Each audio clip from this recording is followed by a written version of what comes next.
Assalamualaikum warahmatullahi wabarakatuh. Alhamdulillahi rabbil alamin. Hamdan katsiran tayyiban mubarakan fih.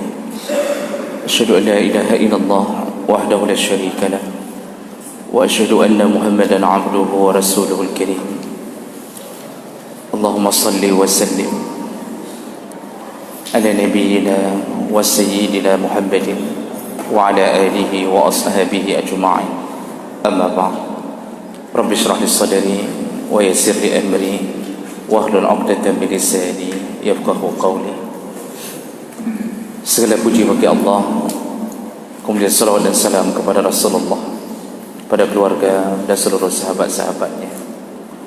Ya Allah, muliakan bapa-bapa dan ibu-ibu jamaah salat maghrib dan isya yang telah menyempatkan waktu berhari Jumaat, kemudian memperbanyak salawat di hari Jumaat melebihi hari-hari yang lain, kemudian disunnahkan di subuh hari Jumaat dalam salat subuh untuk membaca surat Al-Insan di rakaat As-Sajdah di rakaat pertama dan Al-Insan di rakaat kedua.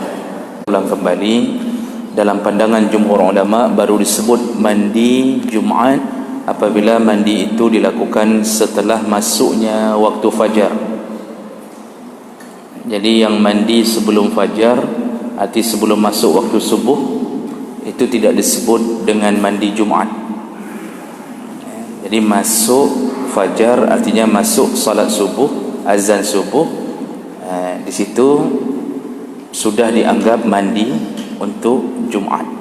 Tapi sebaik-baiknya mandi adalah mandi ketika mau menuju ke masjid, kan orang-orang yang ada bersama kita di masjid. Jadi membuat orang lain nyaman, itu tujuan utamanya. Selain diri kita sendiri pun merasa segar. Nah, itu yang terbaik. Jadi pas menuju Jumaat itu hendaknya kita mandi, ya. Nah, kemudian hendaknya mengambil mempersiapkan pakaian yang terbaik menuju ke Jumaat. Nah, pakaian yang terbaik itu 2 lapis. Arti 2 lapis, jangan pakai hanya 1 lapisan. Jadi jangan hanya jubah, tapi ada celana di dalamnya. Dan sebaik-baiknya pakaian adalah yang berwarna putih di hari Jumaat.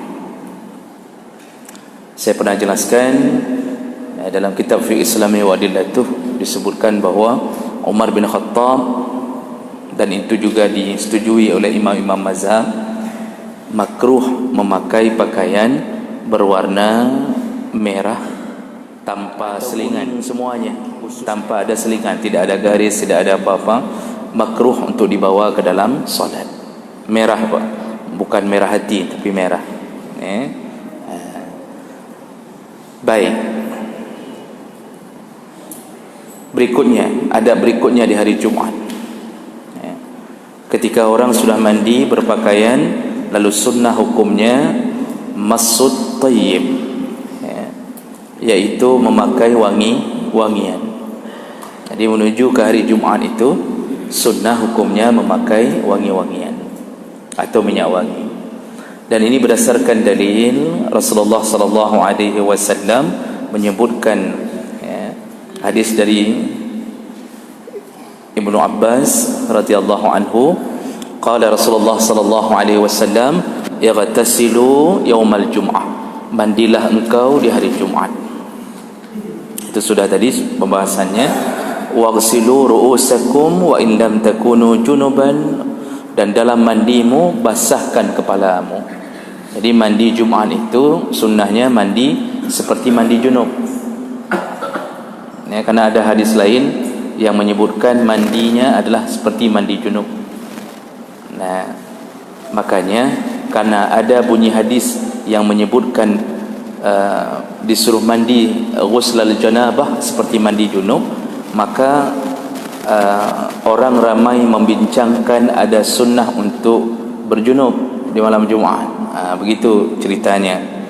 Tapi tidak benar yang mengatakan bahawa kalau terjadi hubungan suami isteri di malam Jumaat fadilahnya bisa membunuh 1000 Yahudi.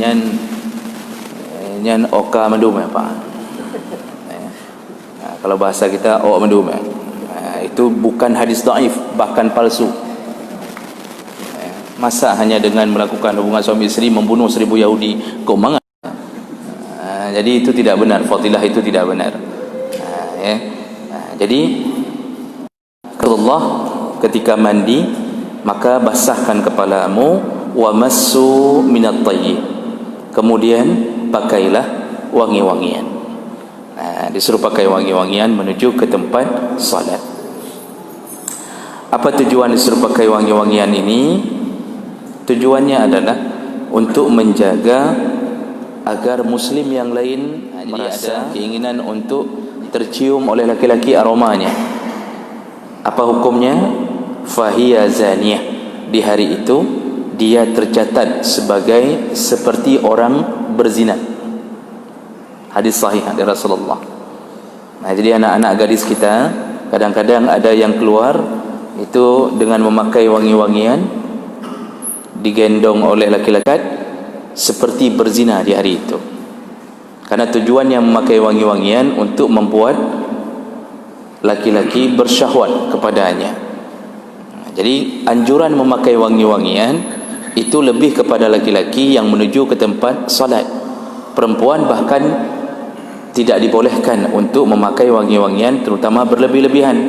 Jadi kalau perempuan itu cukup hanya sekedar orang lain tahu di samping kita mana orang mana rendang. Jadi jangan sampai orang mencium bau lu aneh, sedikit saja sudah cukup bagi perempuan. Kalau dia menuju ke masjid, bolehkah perempuan salat Jumaat? Perempuan tidak wajib salat Jumaat. Tetapi kalau dia salat Jumaat, maka salat Jumaatnya sah, duhurnya gugur kalau dia melakukannya. Tapi tidak wajib. Artinya dibantu dengan hadis-hadis yang lain, salatnya di rumahnya. Perempuan keluar untuk salat Jumaat, ini akan membuat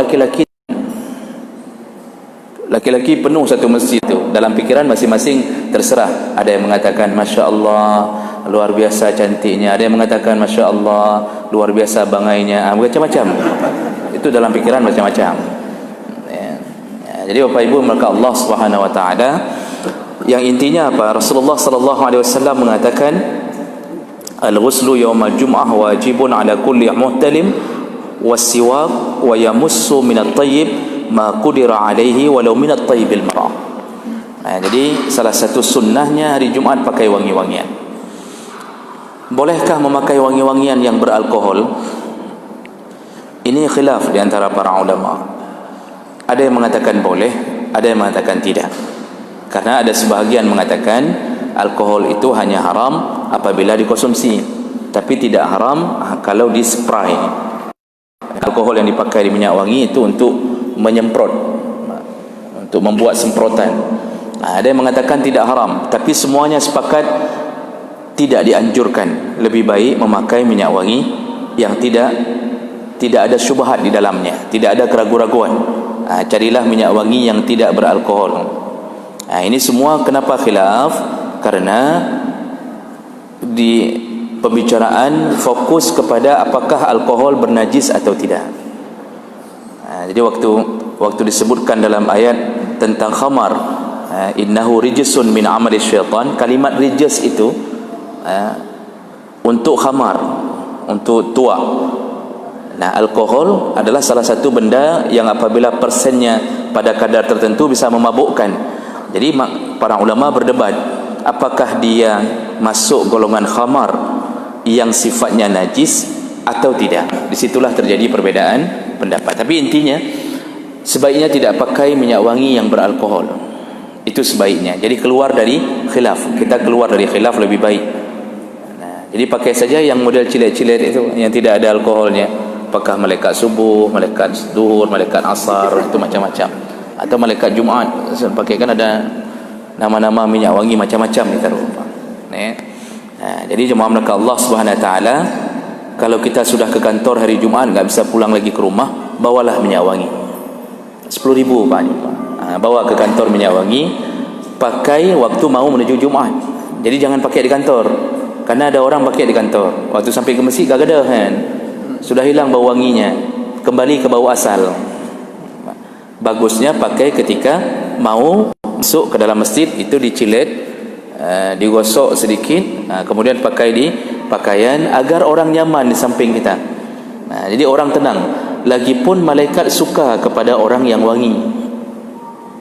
Dalam salah satu hadis Rasulullah sallallahu alaihi wasallam menyebutkan, la ta'kulu al-basal,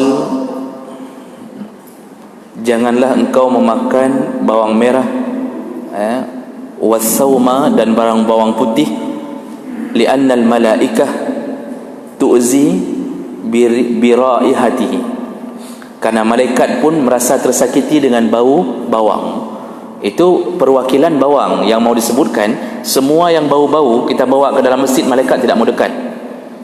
Malaikat tidak mau dekat. Jamaah lain menyesal kenapa terjebak berdiri di samping kita, mau pindah nggak bisa pindah lagi. Makanya disuruh mandi, pakai baju terbaik. Jadi baju kita sudah sebutkan kemarin, makruh hukumnya memakai baju kerja. Hari Jumaat itu makruh hukumnya memakai baju kerja.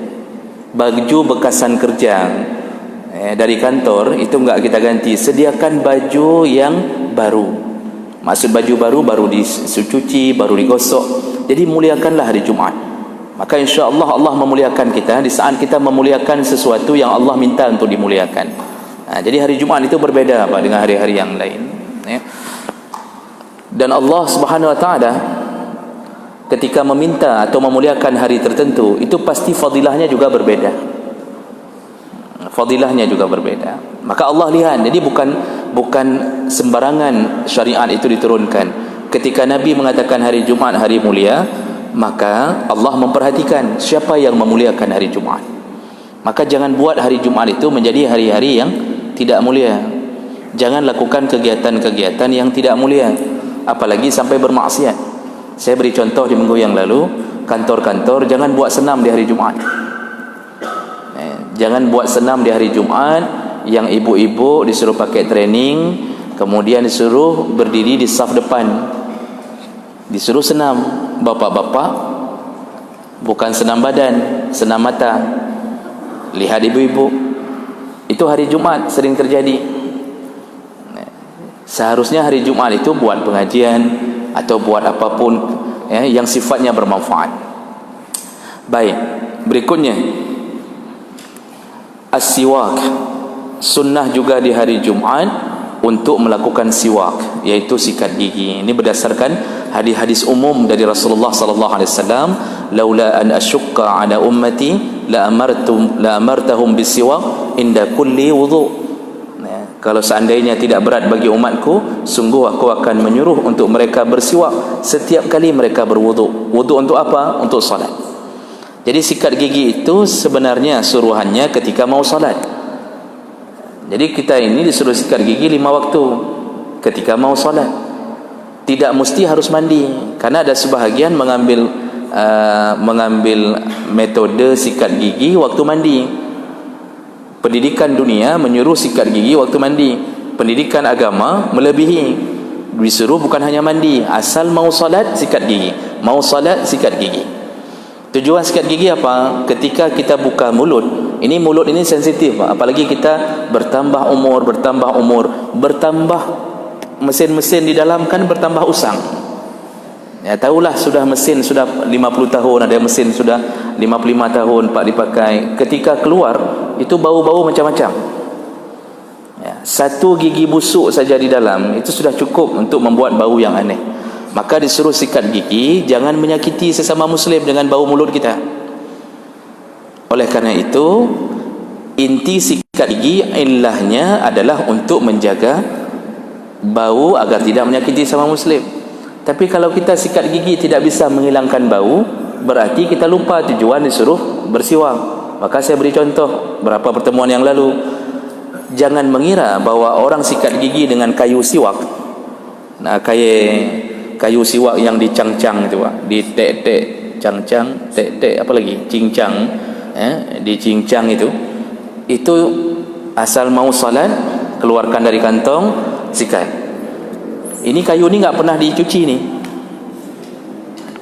Bukan mulut yang semakin wangi, kayu bertambah bau karena enggak ada efek ke mulut. Ini salah menghilangkan tujuan sikat gigi.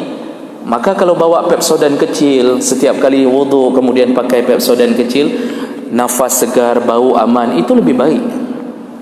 Jadi ingat tujuan disuruh bersiwak, bukan mengamalkan siwak tanpa tujuan. Itu yang perlu diketahui. Karena banyak orang hari ini asal sudah mau salat cabut sikat, tapi dia bau mulutnya enggak berubah, tetap bau. Ini yang salah memahami tujuan daripada bersiwak. Jadi hari Jumaat itu disuruh sikat gigi. Oh, tadi sudah mandi dalam keadaan sikat gigi, itu sudah okey, itu sudah terwakili. Baik, ada berikutnya yaitu at-tabkir ila shalat. Hari Jumaat itu disunnahkan, sangat-sangat disunnahkan, yaitu untuk bersegera menuju ke masjid. Terutama bagi siapa? Bagi mereka yang memang tidak terkena kewajiban yang lain. Karena ada sistem negara yang bukan negara Islam, hari Jumaat itu dianggap hari kerja. Contohnya kita, hari Jumaat dianggap hari kerja. Bagi mereka yang memang diwajibkan kerja, maka kerja lebih wajib. Jadi tidak boleh bolos dari kantor di hari Jumaat kalau memang itu dianggap sebagai hari kerja, walaupun menyalahi tuntunan. Tuntunan seharusnya hari Jumaat itu diliburkan. Negara-negara Arab diliburkan. Itu apa? Agar orang bisa mengamalkan pemerintahan Nabi untuk mempercepat menuju ke Jumaat. Tapi karena hari kerja, itu tidak bisa dilakukan permintaan ini. Nah, bolehkah kita bolos? Jawabannya tidak boleh bolos, karena itu wajib. Kita berhubungan dengan gaji yang halal. Kalau bolos hari Jumaat, berarti hari Jumaat kita makan gaji haram. Tapi walaupun begitu, kepada para pimpinan kantor, pimpinan daerah, adalah kebijaksanaan. Buatlah kebijaksanaan hari Jumaat itu berikan izin kepada pegawai untuk keluar lebih cepat. Untuk apa? Untuk mempersiapkan diri menuju ke Jumaat. Jangan lepaskan pegawai di waktu azan berbunyi. Karena orang yang datang ketika khatib sudah di mimbar dan azan berbunyi, azan kedua, itu tidak ada lagi pahala yang dia dapatkan dari fadilah Jumaat. Karena malaikat telah menutup kitab, tidak mau lagi mencatat orang-orang yang masuk. Makanya hadis dari Rasulullah sallallahu alaihi wasallam, hadis riwayat Bukhari Muslim dari Abu Hurairah radhiyallahu anhu qala Rasulullah sallallahu alaihi wasallam, man yaghtasala yawmal jum'ah ghaslul janabah, barang siapa yang mandi di hari Jumaat, yaitu dengan mandi janabah. Ini yang kita maksudkan tadi, seperti mandi junub. Summa raha fi sa'atil ula, setelah mandi dia persiapkan diri, lalu dia segera menuju ke masjid, tempat Jumaat didirikan. Kalau dia pergi fi sa'atil ula, kalau dia pergi di jam pertama jam yang kira-kira waktu duha pertama, antara pukul 7 pukul 8, kira-kira, atau pukul 8 lah kita anggap gitu. Itu mereka yang sudah hadir di masjid pukul begitu. Jadi hadir itu enggak mesti harus terus-terusan, karena kita kan menuju ke jam 12 lama, Pak. Haruskah terus-terusan berzikir? Tentu kita tidak mampu 4 jam terus-terusan zikir. Masuk masjid niat i'tikaf, maka semua pekerjaan kita berpahala. Tertidur, bersender, udah capek zikir, capek baca Quran, tertidur lagi, bersender lagi, terjaga lagi, wuduk lagi, itu sudah dihitung sebagai pahala. Jangan lupa niat i'tikaf. Berapa besar pahalanya? Rasulullah sallallahu alaihi wasallam menyebutkan faka'annama qarraba bil budnah, maka dia seperti menyembelih unta. Pahalanya seperti mendekatkan diri kepada Allah dengan menyembelih unta. Harga unta 15 sampai 20 juta. Berarti yang datang di jam 8, Itu contoh kalau bahasa Nabi, jam pertama itu pahalanya seperti bersedekah dengan jumlah seekor unta. Bayangkan kita dalam catatan amal dapat pahala seperti bersedekah 15 sampai 20 juta. Ada orang yang nanya, enggak mungkin lah kayak gitu, masa cuma 4 jam duduk-duduk saja cuma berzikir. Bagi Allah tidak ada yang tidak mungkin. Ya. Allah Subhanahu wa taala mampu menyediakan surga 99% keindahannya dibandingkan surga-surga dunia. Bukan 1%, 99% Allah simpan keindahan itu untuk hambanya yang saleh di surga yang abadi. 99%. Kecantikan wanita hari ini, secantik-cantiknya isteri kita, itu tidak ada apa-apanya dibandingkan dengan bidadari. Makanya Bapak Ibu melakukan Allah, kalau itu mampu dilakukan Allah, apalagi hanya memberi catatan pahala antara 15 sampai 20 juta. Kecil sekali bagi Allah, kecil sekali. Maka jangan mengira Allah itu pelit, jangan mengira Allah itu tidak mampu. Allah memuliakan hamba, suka-suka Allah memuliakan hamba. Maka yang datang duduk, terutama bagi pensiunan yang sudah tidak masuk kantor, itu hari Jumaat itu tidak usah goes-goes lah. Tidak usah ambil sepeda lipat, lalu lipat kanan, lipat kiri, kemudian diluruskan, berangkat sana, cari gunung. Itu enggak cukup gunung di Aceh Utara, harus ke gunung di Takengon. Habis gunung Takengon, jak gunung Tapak Duan. Yang kadang-kadang hanya mampu cap, tidak ada cap. Itu kerja cuma pikir-pikir itu saja. Boleh, bukan haram, tetapi jangan lakukan di hari Jumaat. Muliakan hari Jumaat. Datang ke masjid, oh enggak sanggup lagi duduk, tidur sebentar tidak masalah. Niatkan i'tikaf. Jangan ngencas saja di masjid. Ya, tidur jangan ngencas di masjid. Nanti begitu bangun sudah batal wuduk kembali, masuk lagi, solat lagi. Solat sunnah mutlak lagi, baca Quran lagi sedikit, salawat banyak-banyak, tertidur lagi. Banyak tidur daripada zikirnya. Tapi tidak mengapa, tetap yang datang di jam pertama dengan niat datang Jumaat, pahalanya seperti menyembelih seekor unta. Wa man raha fi sa'ati tsaniyah, barang siapa yang datang ke masjid di hari Jumaat di jam kedua, anggap jam 9, fa ka'annama qarraba baqarah, maka dia seperti mendekatkan diri kepada Allah dengan menyembelih seekor lembu atau sapi. Kemudian wa man raha fi sa'ati tsalisah, barang siapa yang datang ke masjid di hari Jumaat di jam ketiga, anggap jam 10, faka'annama qarraba qabshan aqran, maka dia seperti menyembelih seekor kambing yang sudah dewasa. Wa man raha fi sa'ati rabi'ah, barang siapa yang datang di jam keempat, anggap jam 11, faka'annama qarraba dajajah, maka dia seperti pahalanya seperti menyembelih seekor ayam. Berarti yang datang jam-jam 11, antara jam 11 ke jam 12, itu pahala seperti menyembelih seekor ayam. Ayam pada umumnya 45,000. Berarti seperti bersedekah 45,000. Wa man raha fi sa'atil khamisah, barang siapa yang datang di jam kelima. Jam kelima anggap jam 12. Setengah 1 zuhur contohnya. Kita datangnya jam 12. Fa ka'annama qarraba baydah, maka dia seperti mendekatkan diri kepada Allah dengan bersedekah seukuran telur ayam. Telur ayam berapa Pak? 2.000. Berarti yang datang jam 12 pahalanya ya 2.000 itu. Fa iza kharaja al-imam hadarat al-malaikah yastami'una az-zikr. Tapi orang yang datang setelah jam itu, dan ketika imam sudah naik ke atas mimbar, itu maksudnya, maka malaikat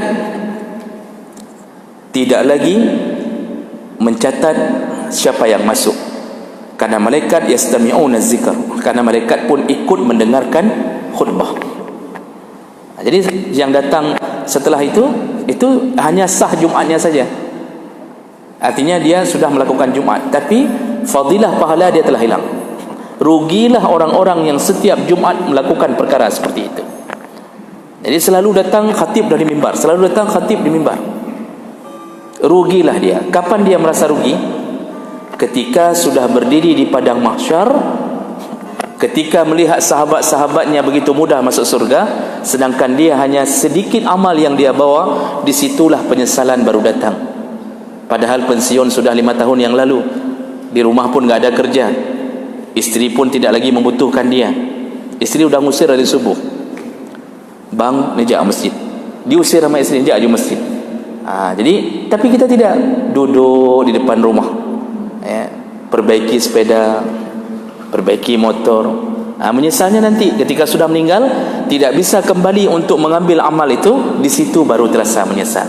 Maka bagi kita yang hari ini yang tidak terhalang dengan pekerjaan-pekerjaan wajib, maka hendaknya kita mempercepat diri menuju ke Jumat. Begitu Bapak Ibu yang dimuliakan Allah. Baik, saya berhenti dulu sebentar. Kita lihat dulu ada pertanyaan atau tidak.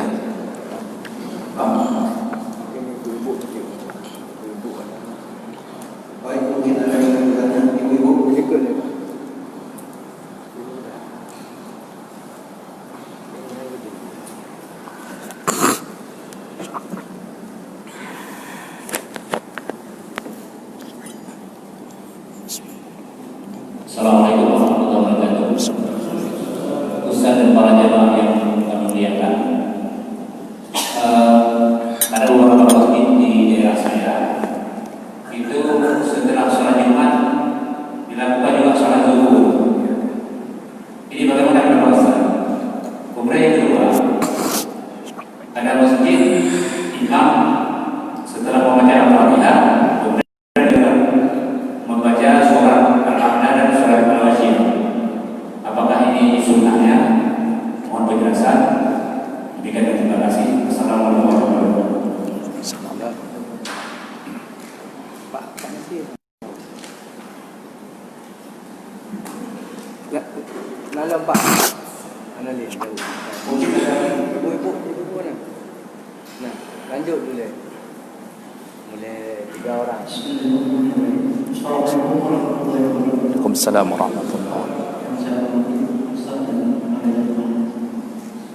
Ini saya tanyakan tadi bahwa kita untuk pergi sholat itu disunah beberapa seperti bersiul, memakai baju wangi dan sebagainya.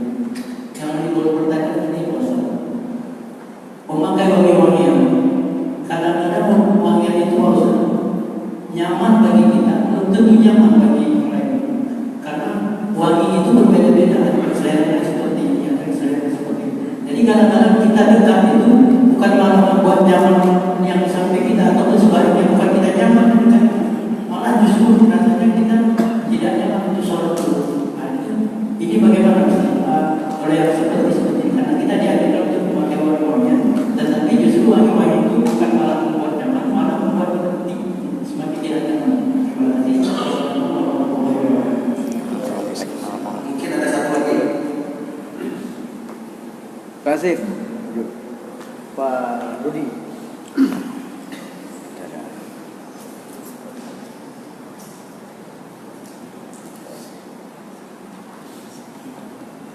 Assalamualaikum warahmatullahi wabarakatuh. Waalaikumsalam warahmatullahi.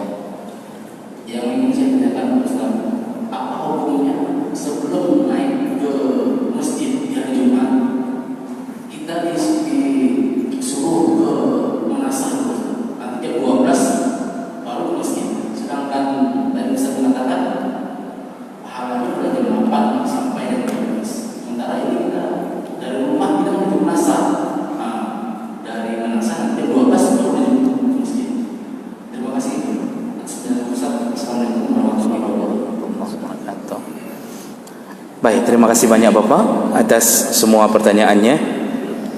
Yang pertama tadi tentang hukum melakukan salat i'adah zuhur atau mengulang salat zuhur.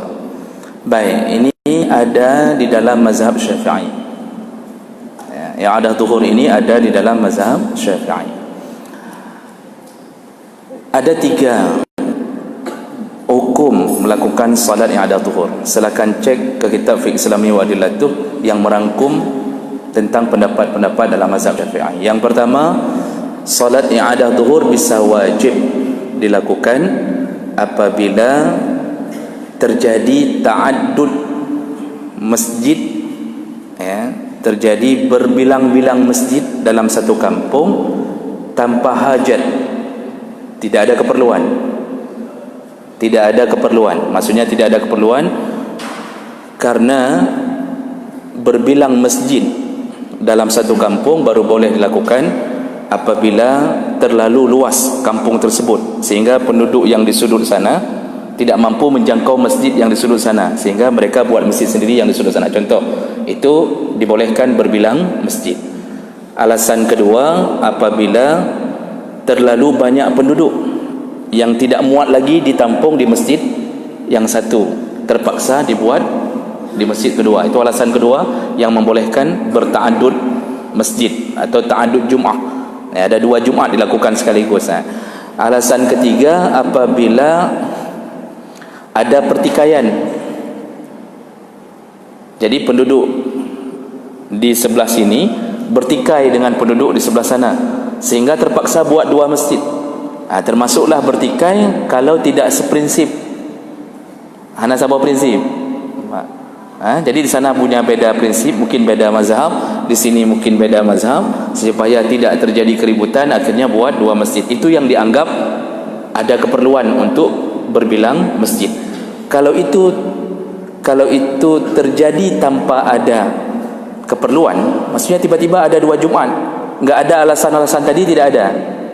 Alasan karena luasnya kampung, alasan karena banyaknya penduduk, alasan karena ada nakaru, hana cocok, itu tidak ada. Misal tiba-tiba ada 2 Jumat, ada 2 Jumat dilakukan, maka yang sah Jumatnya adalah yang imamnya melakukan takbiratul ihram pertama. Siapa yang melakukan takbiratul ihram pertama, iaitu waktu imam salat, habis khatib turun, imam salat, siapa yang duluan Allahu Akbar, maka dialah masjid yang sah. Masjid yang kedua tidak sah Jumatnya, wajib ulang salat zuhur. Ini dalam mazhab Syafi'i. Jadi itu hukum pertama, salat yang ada zuhur dalam mazhab Syafi'i bisa wajib kalau terjadi 2 Jumat sekaligus dalam satu kampung yang tidak ada alasan. Tidak ada alasan, maka yang sah yang pertama sekali melakukan, yang imamnya pertama sekali melakukan takbiratul ihram. Siapa yang duluan, dialah yang sah. Yang belakangan tidak sah, harus ganti dengan salat zuhur. Itu hukum wajib. Hukum yang kedua, mustahab atau dianjurkan untuk melakukan i'adah zuhur, iaitu apabila terjadi ta'addud Jumat atau ta'addud masjid, berbilang Jumat atau berbilang masjid, apabila ada hajat. Arti ada hajat, ada alasan-alasan tadi. Ada alasan tadi. Luas kota, banyaknya penduduk, ada pertikaian, maka yang terlambat melakukan takbiratul ihram, sunnah untuk mendirikan i'adah zuhur. Sunnah, bukan lagi wajib, karena tadi terjadi karena ada alasan. Tapi tetap dalam mazhab Syafi'i disunnahkan melakukan i'adah zuhur untuk keluar dari keraguan-raguan. Jadi bahasa kitab Al-Khurud minal khilaf, jadi keluar dari khilaf, keluar dari keraguan-raguan. Ni sah pahan, demikian yang ada zuhur. Kalau ada alasan tetap dimustahabkan, disunnahkan. Yang ketiga, haram yang ada zuhur. Kapan? Apabila tidak ada alasan apapun, dan tidak ada ta'addud. Enggak ada ta'addud dalam satu kampung. Dalam kampung itu cuma satu masjid itu yang lakukan Jumat. Enggak ada masalah apa-apa, enggak ada pun ta'addud. Jumlah jamaah pun cukup 40 orang dalam tiba-tiba melakukan i'adah zuhur. Dalam kitab fiqh Islami di Adilatu ketika meringkaskan pendapat-pendapat mazhab Syafi'i, menyebutkan haram, tidak boleh melakukan i'adah zuhur kalau yakin Jumat itu tidak ada masalah apa-apa. Jadi enggak boleh. Enggak ada masalah apa-apa, enggak ada masjid lain, bilangan jamaah cukup. Itu tidak boleh melakukan i'adah zuhur karena menganggap seakan-akan Jumat itu tidak sah, padahal kita enggak ada masalah apa-apa. Begitu hukum ta'addud di dalam mazhab Syafi'i. Jadi kalau begitu, ya lihat keadaan kita. Jadi kalau enggak ada masalah apa-apa, tidak usah lakukan i'adah zuhur, Pak. Tidak usah. Bahkan dilarang. Baik, itu yang pertama. Kemudian yang kedua, bukan, tadi ada pertanyaan yang kedua dari ya, adakah sunnahnya hari Jumaat membaca surah rakaat pertama Sabbih isma rabbikal a'la, rakaat kedua hal ataka hadisul ghasyiyah. Itu memang hadis Nabi yang menyebutkannya. Jadi salah satu bacaan favorit Nabi di hari Jumaat adalah rakaat pertama Sabbih isma rabbika, rakaat kedua al-ghasyiyah. Jadi ini memang sunnah Nabi. Cuma para ulama ketika mensyarah hadis ini menyebutkan hendaknya sekali-sekali imam mengganti bacaan ini agar tidak terwaham ke jamaah seakan-akan bacaan itu wajib. Jadi sekali-sekali diganti, jangan terwaham. Waham itu jangan sampai terimage kepada jamaah seakan-akan itu bacaan wajib. Karena ada jamaah mengira itu wajib. Begitu imam enggak baca surat itu, dianggap kahanasah. Itu perlu diberi pendidikan dengan cara mengganti sekali-sekali surat tersebut. Nah, bacaan yang lebih utama yang lebih panjang. Nanti ke depan kita temukan salat Jumaat itu yang lebih utama salatnya lebih panjang daripada khutbahnya. Jadi kalau mau ganti, cari ayat yang panjang. Jangan rakaat pertama qul huwallahu ahad, rakaat kedua inna a'taina. Bukan haram, tetapi tidak cocok dengan tuntunan. Cari yang panjang-panjang. Kemudian pertanyaan ketiga, tujuan memakai minyak wangi untuk menyamankan, tapi kita tiba-tiba memakai minyak wangi yang membuat orang lain sakit kepala. Berarti sudah hilang tujuan. Cuma masalahnya kita merasa kita nyaman, tapi tidak nyaman orang lain. Makanya kenyamanan itu diukur bukan pada diri kita, tapi pada orang. Paling kurang sebelum pergi tanya dulu sama istri. Ya, habis kita siram minyak sinyong-nyong di badan kita, kita tanya sama istri, "Dik, ada enak enggak?" Kalau istri mengatakan, "Bang, kayaknya bermasalah ini minyak wangi ini," sebaiknya jangan dibawa. Jangan cari aroma-aroma yang membuat orang tidak nyaman. Walaupun yang kita pakai minyak wangi, misal aroma durian, minyak wangi rasa durian, itu sampai ke masjid Mubai Bohdrin, kita semua merasa tidak nyaman. Makan durian itu enak dimakan, tidak enak dicium. Jadi ini benar, jangan pilih minyak wangi yang tidak menyamankan, jadi membuat orang lain kehilangan tujuan daripada pakai minyak wangi. Jadi cari minyak wangi yang memang secara umum orang nikmat bersama kita. Pertanyaan ketiga, kita menuju ke menasah dulu baru menuju ke masjid. Sebenarnya begini Bapak Ibu maka Allah, bahasa-bahasa Nabi itu menyuruh pergi ke tempat didirikannya Jumat. Menasah itu dalam bahasa fikih tetap disebut masjid. Jadi kalau dalam bahasa fikih, kalau ada satu bangunan yang sudah diwakafkan untuk Allah, lalu didirikan salat 5 waktu di dalamnya secara rutin, ada imam yang ditunjuk, maka itu disebut masjid. Cuma bukan masjid jami'. Bukan masjid jami' nama masjid kita. Istilah masjid jami' adalah masjid yang didirikan Jumat di dalamnya. Itu disebut masjid jami'. Sedangkan selain masjid jami' itu semuanya masjid. Itu menasah itu sebenarnya masjid, tapi bukan jami'. Yang Nabi suruh dalam hadis-hadisnya adalah menuju jam-jam tadi, jam mendapatkan unta, itu ke masjid yang akan didirikan Jumat di dalamnya. Berarti bukan ke menasah disuruh, ke masjid jami'. Bukan nama Pak. Oh, masjid jami', lalu Pak ke sini semuanya, tidak wajib. Ini kebetulan nama kita memakai nama masjid jami', tapi masjid jami' masjid yang didirikan Jumat. Jadi enggak ada suruhan ke menasah lebih dahulu. Oh, tapi kalau mau gotong royong di menasah, itu masih bagus. Berarti pekerjaan mencari pahala di hari Jumat. Tapi mau tidur duluan menasah, nanti jam-jam 12 baru ke masjid, itu tidak ada unta yang dihadirkan di sana. Kena ke yuja, bak masjid ke yuja. Kan bak menasah ilai ke yuja. Kira-kira begitu Bapak Ibu maka Allah. Masih ada waktu. Habis hotel. 2 minit. Baik. Jadi Bapak Ibu yang maka Allah, kesimpulan kita pada malam ini, karena waktu tinggal 2 menit lagi, hendaknya apa yang sudah kita ketahui, mempersiapkan diri di hari Jumat, mempercepat diri menuju ke Jumat, hendaknya kita amalkan, paling kurang berniat untuk diamalkan. Jadi paling kurang setelah mendengarkan pengajian, insya-Allah kita lakukan setelah kita tahu, itu pun sudah berpahala. Yang jangan habis tahu bertahun-tahun tapi tidak pernah diamalkan. Mudah-mudahan yang hadir Allah telah catatkan pahala, Allah kirimkan keberkahan pada keluarganya, dan semoga Allah Subhanahu wa taala mengumpulkan kita kembali di dalam surganya. Amin ya rabbal alamin. Subhanakallahumma bihamdik asyhadu an la ilaha illa anta astaghfiruka wa atubu ilaik. Wassalamu alaikum warahmatullahi wabarakatuh.